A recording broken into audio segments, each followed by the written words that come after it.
Vamos a ver entonces ahora el mensaje a Esmirna. Esmirna fue la iglesia perseguida, la iglesia sufrida, una iglesia que nos habla acerca de cuando esos tiempos lleguen o llegaren a pasar, cuál debe de ser nuestra reacción, cómo debemos nosotros de agarrar el mensaje que Cristo y Jesús dio a esta iglesia. Jesús ahora se presenta y da palabras de ayuda y aliento a esta iglesia llamada Esmirna. Vamos a orar, vamos a ver que el Espíritu de Dios nos enseñe el mensaje dado a Esmirna. Gracias le damos, Señor, por su palabra, que nos edifique, que nos ayude, que nos dé fuerzas para poder, en tiempos difíciles y duros, poder serle fiel.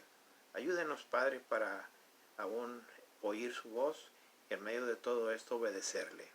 Porque lo pedimos en el nombre del Señor Jesús. Amén. Mensaje a Esmirna. El libro de Revelación 2, del 8 al 11. Vamos a ver qué nos dice la palabra de Dios.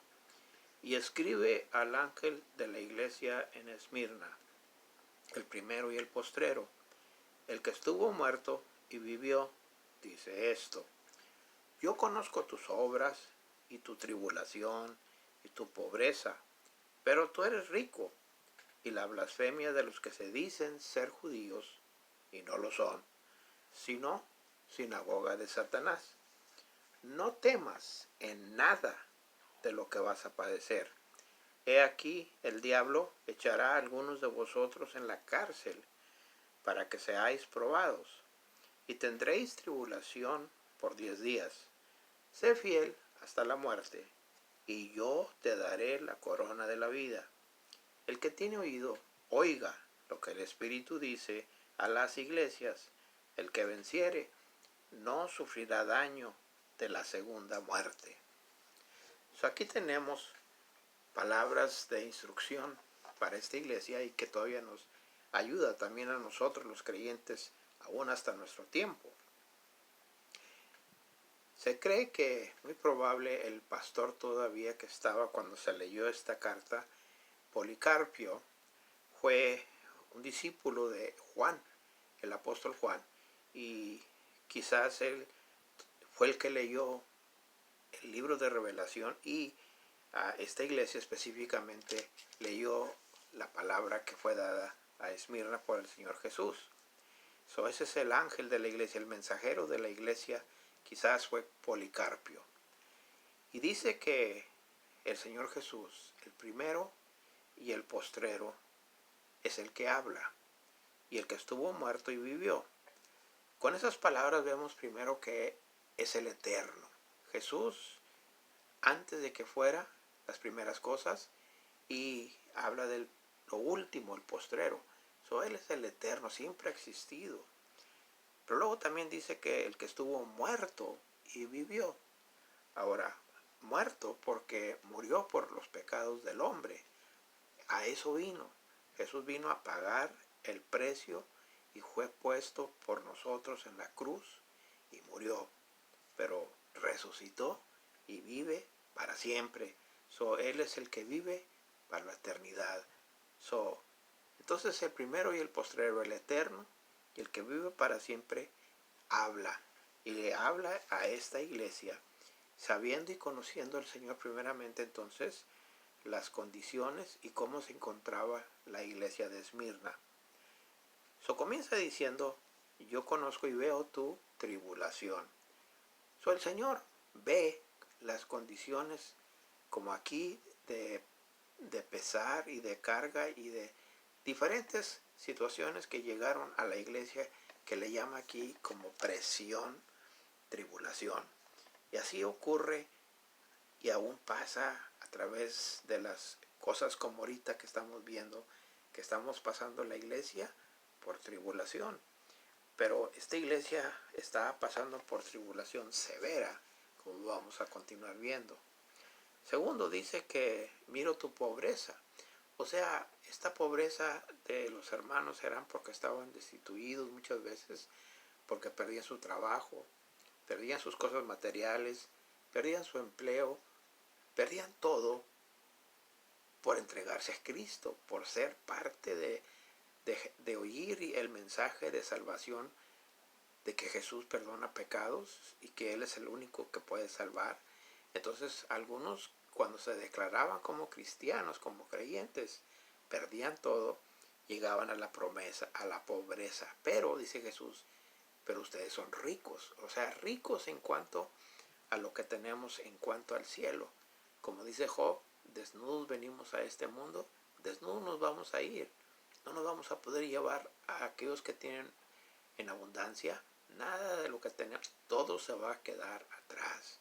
Necesitamos tener cuidado de que las posesiones que tenemos no nos poseen a nosotros. Esta iglesia era pobre, dice Jesús, la reconoce así. Es una iglesia que estaba siendo atacada. Dice ahí de la blasfemia de los que se dicen ser judíos y no lo son. Este grupo de individuos atacaban al pueblo de Dios, la iglesia, con falsas verdades, o sea, cosas que no eran legítimas, y ellos solamente oían rumores y los seguían desparramando, y por eso les llama el Señor sinagoga de Satanás. No nada más que eran falsos judíos, su reunión, su lugar de reunión era, para el punto de vista de Jesús, una sinagoga, una congregación de Satanás. El diablo es el que los inspiraba para atacar al pueblo de Dios. En este caso vemos así como hoy en día hay veces que así se levantan falsos para atacar al pueblo de Dios, la iglesia del Señor Jesucristo. Continuando dice, no temas en nada de lo que vas a padecer, porque he aquí el diablo va a echar a algunos de vosotros en la cárcel. El Señor estaba preparándoles y continuando diciendo que iba a haber cárcel y que iba a haber sufrimiento. Y la razón que iba a pasar esto, porque el diablo estaba en medio y Dios le iba a dar oportunidad y aún para que echara, pero solamente a algunos, no a todos, a algunos, a la cárcel. Y iba a ser para ser probados, o sea, para probar al pueblo de Dios, a la iglesia, de que aún a pesar de que el enemigo nos ataca, tenemos que realizar que es una prueba del Señor y tenemos que resistir. Pero dice que la tribulación, o sea, esa prueba, esa clase de situación iba a ser por 10 días. 10 días es un breve tiempo, es solamente un periodo de tiempo limitado. Habla de 10 días que iba a haber este padecimiento de tribulación. Hay esperanza, y en medio de los 10 días es difícil tener es difícil esperar, pero tenemos que confiar que el Señor sabe lo que está haciendo. Y lo continúa diciendo, sé fiel hasta la muerte y yo te daré la corona de la vida. Necesitamos realizar que a veces puede llegar la muerte, pero aquí algunos iban a morir y iban a padecer por la causa de Cristo, pero todo aquel que muere por la causa de Cristo, por la obra de Cristo, va a recibir un reconocimiento que aquí se le llama el Señor la corona de la vida. Hay varias coronas mencionadas en el Nuevo Testamento. Esta es una de ellas. Para aquel que da su vida por la causa de Cristo, va a ser recompensado y reconocido en aquel día. Y luego el versículo 11 habla acerca del que tiene oído, oiga. Oiga lo que el Espíritu dice a las iglesias. Es preciso oír la voz de Dios. Es necesario escuchar lo que Dios nos habla. Y tenemos que ir a la palabra de Dios para que podamos recibir el consejo de Dios.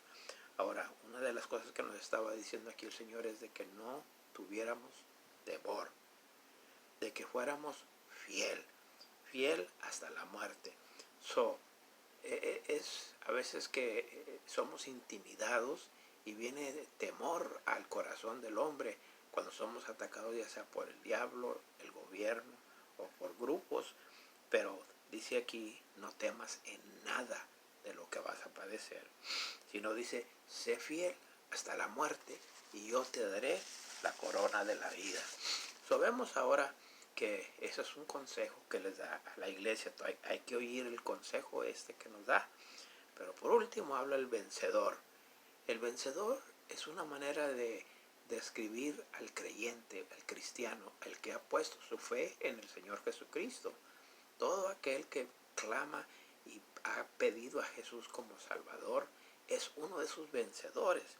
Y ahora dice ahí, no sufrirá daño de la segunda muerte. Sabemos que la segunda muerte es algo triste y trágico. ¿Pero qué es la segunda muerte? Bueno, más adelantito en el libro de Revelación y el capítulo 20 y el versículo 14 nos dice lo siguiente.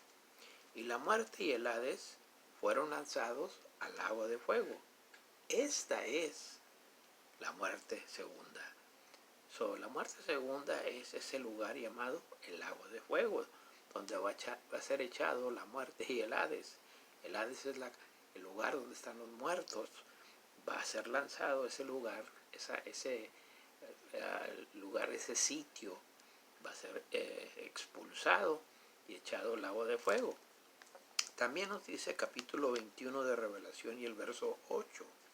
Pero los cobardes e incrédulos, los abominables y homicidas, los fornicarios y hechiceros, los idólatras y todos los mentirosos tendrán su parte en el lago que arde con fuego y azufre, que es la muerte segunda.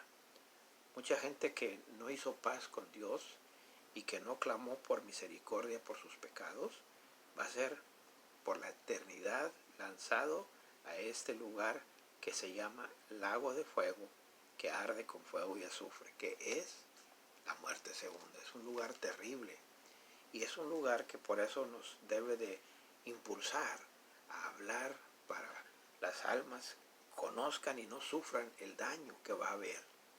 Ahora, Policarpio en su día, en el 1955, años más adelante, después de haber presentado este mensaje, le llegó su día, cuando lo arrestaron y que le pidieron que tenía que confesar que el César era Dios, que el César era el rey. Y dijo, no puedo. Y lo estaban tratando de convencer de que lo hiciera para que no tuviera que perecer. Pero dijo, no, 86 años he servido a Cristo y nada me ha hecho nada mal. ¿Cómo yo voy ahora a irme para atrás? No. Y lo sentenciaron a muerte y hicieron una fogata y prendieron fuego y después él estuvo alabando, llorando a Dios y nunca se quemaba. Tuvieron que usar una lanza para matarlo, para que así muriera. Y así fue como pasó a la presencia de Dios Policarpio, el pastor de la iglesia de Esmirna.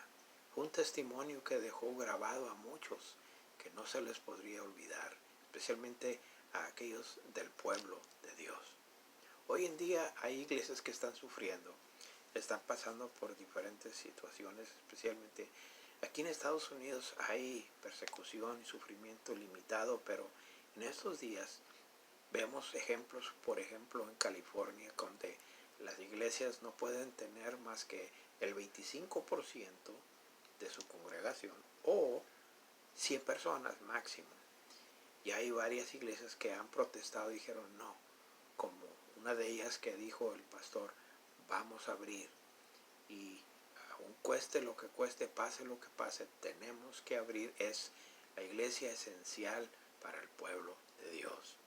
Y esta iglesia ahora sentenciaron de que iban a cortarle el agua y la luz para que quizás para que no tengan reunión, o quizás multar al pastor y a la iglesia $1,000 por reunión que se tengan, o quizás aún arrestar al pastor a cárcel. Hemos llegado a tal cosa que puede suceder eso en nuestro día. Si eso pasa, necesitamos acordarnos de la iglesia de Esmirna, que fue una iglesia fiel, que fue una iglesia que el Señor la enseñó a que no tuviera temor. Y en nuestro día necesitamos también nosotros no temer lo que está por pasar, sino confiar en el Señor y ser fiel al Señor. Esperamos que usted no tenga ahora temor de lo que está por pasar y que usted sea fiel al Señor. Si usted no ha conocido al Señor Jesucristo, dice aquí, va a haber sufrimiento fuerte, un daño de sufrimiento eterno en este lugar que se llama la segunda muerte, que es el lago de fuego. No tiene que sufrir ahorita, simplemente usted clame a Jesús, pídale a Él, el que dio su vida y murió por usted y por mí. Clamando a Él, lo salva, lo transfiere a tener vida eterna. Clame a Él antes de que sea tarde. Ahorita es el tiempo de hacerlo. Ahorita que oímos la voz de Dios. Ojalá que usted esté oyendo. Vamos a orar para que el Señor obre en nuestros tiempos y nos dé fuerza a no temer y serle fiel. Vamos a orar. Gracias le damos, Señor, por su palabra que nos ha hablado y que podamos también, como esta iglesia, Señor, serle fiel en nuestro día. Que no tengamos temor del gobierno, ni del diablo, ni de nadie, Señor, sino de usted. Y que seamos fiel hasta el fin. Ayude a aquel que está indeciso y que pueda decidirse por el Señor. Hable, Señor, al corazón que está hambriento y tiene deseos de obedecer. Háblele usted, Señor. Esa es nuestra oración y nuestro deseo. En el nombre del Señor Jesús se lo pedimos. Amén.